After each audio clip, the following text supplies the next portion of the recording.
Every day, millions of people around the world ask themselves the same questions: how to make more money, how to have time to do more things, how to succeed in this life. In search of answers, they read books, watch motivational videos, and try different strategies for success. However, despite this, many find that their life does not change, it stays the same. This causes them deep frustration and can even lead to depression. The question arises, what is the key to success? How do you begin to take action and change your life? In my understanding, the main key to success is what I call mental repair. Mental repair means that we fail to improve our lives because of various mental issues. Many people are looking for quick fixes. They want a magic pill that will instantly make their life better. However, the problem is that only truly understanding your feelings, emotions, and building your philosophy will really help you improve your life. It's hard to succeed when you are striving for unattainable or false goals, when you judge yourself daily, don't understand your feelings, worry constantly, and don't take care of your mental and physical health. For example, you would not reach the right place if your car engine was faulty. Similarly, in life, to achieve a desired goal, you must put your mental state in order.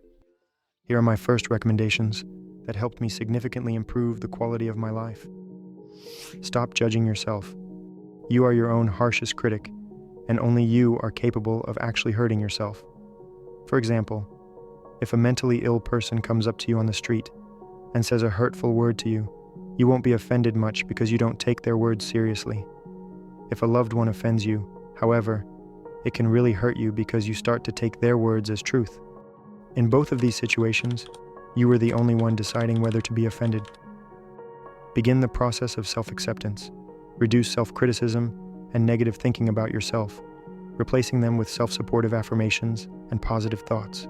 Over time, treating yourself respectfully will become a habit. Start an action journal. Write down in the evening the next day everything you want to do. Write down everything, not just work or productive things, but things like reading a book, taking a bath, or buying yourself a nice meal. By keeping this diary for at least 1 week, you will find that you are living life more consciously. It will improve your quality of life. Your stress levels will decrease. You will be more aware of yourself, your needs and wants. This way, your days will be a lot less chaotic. Start tracking your feelings and emotions. This can be a daunting task, but very rewarding. You need to learn to understand and be aware of your feelings and emotions in order to improve your life. Start noticing how you react to different situations. What makes you angry? What offends you? What brings you joy? Then analyze it, preferably in writing. Tracking your emotions helps you understand yourself better, recognize the reasons for your reactions, and manage your emotional state. Learn to deal with anxiety. In today's world, full of stress, anxiety has become a constant companion for many of us. There are many ways to combat it: morning breathing exercises, cold showers, meditation, physical activity, limiting caffeine, or establishing a regular sleep schedule.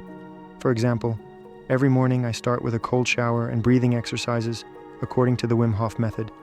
This helps me better prepare for the day and reduces my anxiety. You may already know some of this advice, but there is a huge difference between simply knowing and putting that knowledge into practice. Often people don't want to apply their knowledge because deep down, they don't understand why they need it. Or worse, they start doing things they don't need to do at all.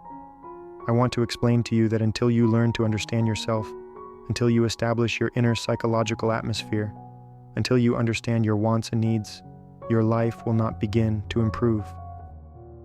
Try to remember how happy you were as a child, when your consciousness was not yet cluttered with unnecessary junk, when you knew exactly what brings you pleasure. Children are not afraid to try new things.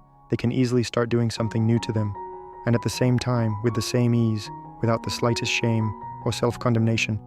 They can abandon it if they do not like it. Adults should learn from children this freedom of choice and openness to new things. If you would like me to cover any topics in more detail, feel free to write in the comments. Thanks for watching. I hope this information was useful for you.